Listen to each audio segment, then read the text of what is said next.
खरमास का अर्थ क्या होता है, बहुत से लोगों के मन में जिज्ञासा भी उठती है और पूछते हैं कि महाराज जी खरमास का अर्थ क्या है।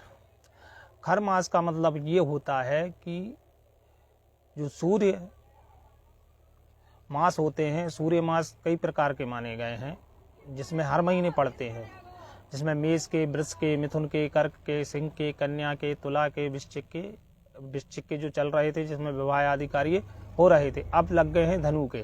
धनु के बाद आएंगे मकर के, जो मकर संक्रांति मनाई जाएगी। खर मास का अर्थ पुराण के अनुसार में कहा गया है कि सूर्य की गति कभी रुक नहीं सकती है।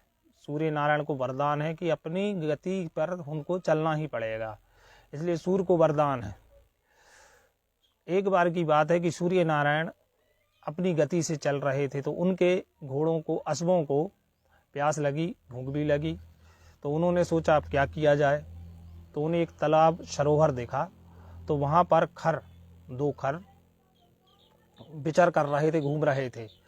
तो उन्होंने सोचा क्या किया जाए, तो उन्होंने अपने घोड़े वहाँ छोड़ दिए पानी और भोजन आदि के लिए, और दोनों खरों को अपने रथ में जोत लिया, क्योंकि रथ की गति चलती रहती है। अगर रथ की गति रुक जाएगी तो ये संसार कहीं ना कहीं सूर्य के प्रकाश के कारण अस्वस्थ होने लगेगा, क्योंकि प्रकाश आना जरूरी है, क्योंकि सूर्य का प्रकाश ही हमें स्वस्थ रखता है।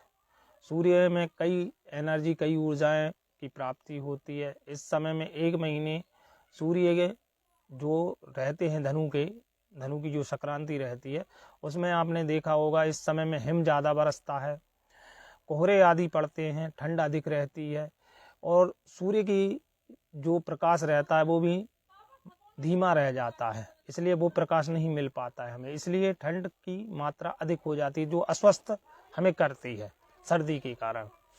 तो सर्दी और सूर्य का, अगर सूर्य तेज रहेगा तो सर्दी कम पड़ेगी, और सूर्य कम हो जाएगा तो सर्दी अधिक मात्रा में पड़ती है। इसमें क्या करना चाहिए, क्या नहीं करना चाहिए।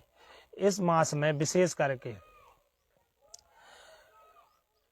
शुभ कार्य, शिव पुराण है, राम कथा है, श्रीमद् भागवत कथा है, महामृत्युंजय जाप है, अनुष्ठान आदि है, पार्थिव शिवाभिषेक है, कई प्रकार के पूजन, अनुष्ठान, यज्ञ आदि कर सकते हैं।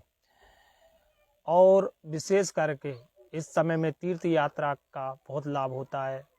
गंगा है, यमुना है, कृष्णा है, गोदावरी है, नर्मदा जी है, इनमें जाके दान पुण्य कर सकते हैं। दान पुण्य में कम्बल आदि है, वस्त्र आदि है, और तिल आदि है, गुड़ आदि है, ये दान अवश्य करना चाहिए विशेष करके। और जो भी चीज़ें हैं दान करने की वो भी कर सकते हैं, ऐसा नहीं है कि दान कई तरीके का होता है तो दान कर सकते हैं। इस समय क्या नहीं करना चाहिए, इस पर जरा ध्यान जरूर देना आवश्यक है। इस समय में विवाह संबंधित कार्य बंद हो जाते हैं, बाकी मिलान जुलान और करवा सकते हैं, बातचीत कर सकते हैं, बाकी लगुन, फलदान और भावर आदि सब प्रतिबंधित हो जाते हैं। इसमें चोल कर्म, मुंडन कर्म भी बंद माने जाते हैं। इस समय में नए घर का गृह प्रवेश नहीं किया जाता, भूमि पूजन नहीं किया जाता, इसमें ही वाहन आदि, वस्त्र आदि नहीं खरीदे जाते हैं, विशेष करके माने गए हैं। इसलिए इस धनु की संक्रांति में इसका जो भी करना नहीं करने वाली चीजें हैं वो हमने आपके समक्ष रख दी है और आपको बता दी है। कुछ लोगों में के मन में जिज्ञासा होती है कि पंडित जी आप ये बताइए कि किसी चीज़ को लेके सवाल जवाब बहुत कहीं ना कहीं से आते हैं, तो इतना हमें समय भी नहीं रहता कहीं पूजन में, अनुष्ठान में, और सबसे ज़्यादा अधिक हमारा काम रहता है जन्म कुंडली से लेकर।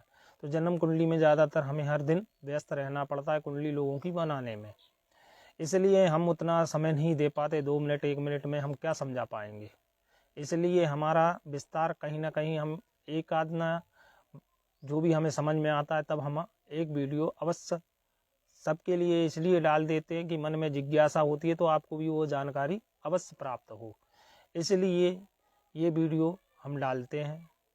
हमारा उद्देश्य है सनातन धर्म से जुड़ी चीज़ें आप लोगों को सही तरीके से और सही विषयों से प्राप्ति होती रहे जीवन पर्यंत।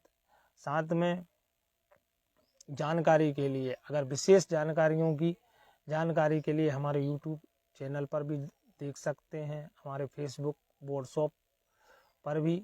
और अगर कोई भी सवाल जवाब हो तो आप सवाल जवाब भी हमारे से कर सकते हैं।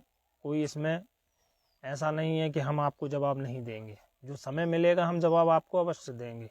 ये हमारा उद्देश्य है, यही हमारा कहीं ना कहीं विशेष करके सेवा भी है। हर हर महादेव, जय सिया राम।